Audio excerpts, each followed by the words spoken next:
नौवीं आंवला नौवीं और कार्तिक महात्म का आज 24वां अध्याय। राजा पृथु बोले कि हे नारद जी, कृष्णा वेणी के किनारे से शिवजी और विष्णु के गणों ने वैश्य के शरीर से कलहा निकाल दी थी। ये आपने हमसे पहले कह दिया था। अब आप बताइए कि नदियों का प्रभाव है या उस अक्षेत्र का। हे धर्मज्ञ, इसमें आप हमको बड़ा संदेह है। तब नारद जी कहने लगे,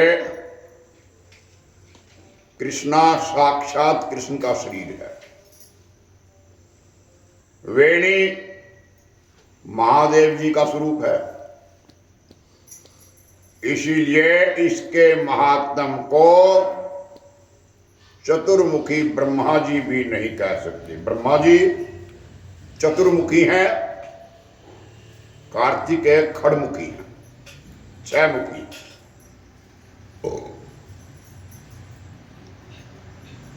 ब्रह्मा जी भी नहीं कह सकते। तो भी इसके विषय में थोड़ा बताऊंगा, उसको सुनो। एक बार चाक्षुष मनवंतर में ब्रह्मा जी ने सुंदर सैया आदि शिखर पर यज्ञ करना चाहा। यज्ञ की सामग्री इकट्ठी की, देवगणों के साथ विष्णु और महादेव को संग लेकर के उस वैश्य को उस शिखर को गए जहां ब्रह्म मुहूर्त में भृगु आदि मुनियों ने दीक्षा के लिए एक सुंदर सभा की। सवरा नाम वाली सबसे बड़ी पत्नी को बुलाया, परंतु वो धीरे धीरे आई। तब भृगु जी ने भगवान विष्णु से कहा, है विष्णु जी,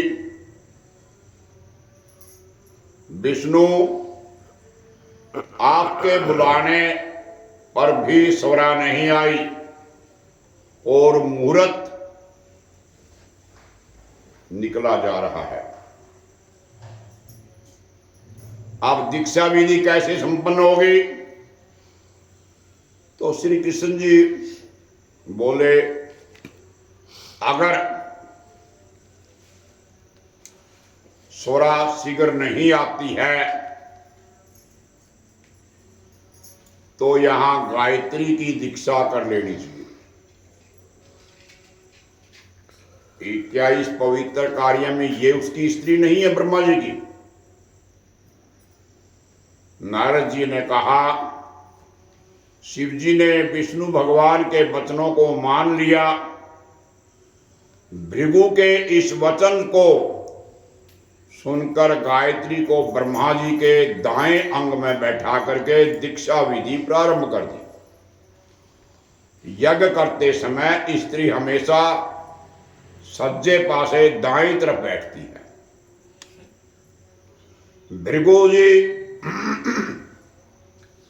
दीक्षा विधि कर ही रहे थे कि सवरा भी यज्ञ स्थल में आ गई।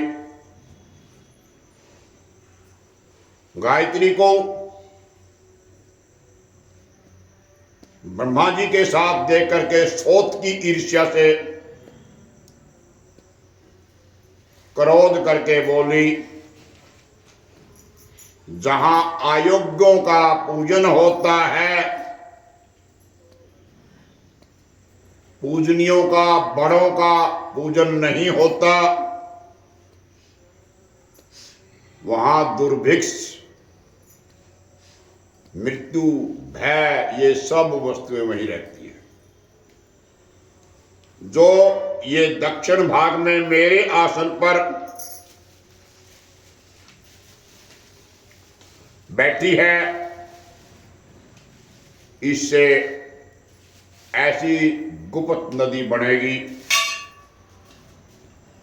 जो अदृश्य रहेगी। मेरे आसन पर तुमने दूसरी बैठा दी है, जाओ तुम भी जड़ होकर के नदी बन जाओ। उसके श्राप को सुनकर के क्रोध के मारे कांपते हुए होठों से देवताओं के मना करने पर भी गायत्री बोली, ब्रह्मा जी, जैसे तेरे पति हैं वैसे ही मेरे भी पति हैं।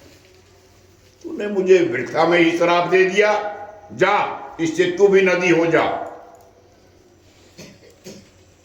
तब शिव जी विष्णु देवता हाहाकार करके दंडवत करके स्वरा से प्रार्थना करने लगे कि हे देवी, आपने जो हम ब्रह्मा आदि सबको श्राप दे दिया, जो हम जड़ी भूत नदी बन जाएंगे तो ये तीनों लोग नष्ट हो जाएंगे। ये श्राप तुमने बिना विचारे दे दिया है, ये श्राप वापिस लो। सवरा बोली, हे देवताओं, तुमने यज्ञ के आरंभ में, यज्ञ के आदि में गणेश जी का पूजन नहीं किया, इससे मेरे क्रोध से ये विघ्न निसंदेह पैदा हुआ है। कोई भी यज्ञ काम करो, वरदान मिला हुआ है गणेश जी को, अगर पहले गणेश जी को नहीं मनाओगे निसंदेह उसमें विघ्न पड़ेगा। मेरी ये बात सही होगी, झूठी नहीं होगी। इससे अपने अपने अंशों से जड़ीभूत होकर के तुम सब नदी हो जाओ। हम दोनों सोत भी अपने अपने अंशों से नदियां होकर के पश्चिम की तरफ बहेंगी। तो नारद जी बोले, ऐसे स्वरा के वचनों को सुनकर के ब्रह्मा जी, विष्णु, शिव जी, ये तीनों ही सब जड़ीभूत होकर के अपने अपने अंश से नदी बन गए। भगवान विष्णु कृष्णा नदी, शिवजी वेणी और ब्रह्मा जी कुकुदमनी नदी हुए। ये सब अलग अलग नदी हुए।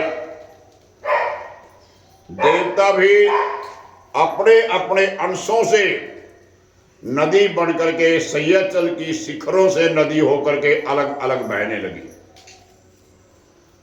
पूर्व वाहिनी देवताओं से पश्चिम वाहिनी हजारों नदियां उनकी स्त्रियों के अंश से पैदा हुई। गायत्री और स्वरा पश्चिम वाहिनी नदियां सावित्री नाम से प्रसिद्ध हुई। ब्रह्मा जी ने उस यज्ञ में विष्णु भगवान और शिव जी इन दोनों की स्थापना की। महाबल अतिबल नामक देवता हुए। कृष्णा और वेणी के उपाख्यान को जो मुझसे सुनाएगा उसको उनके दर्शन स्नान का फल मिलेगा। श्री कमल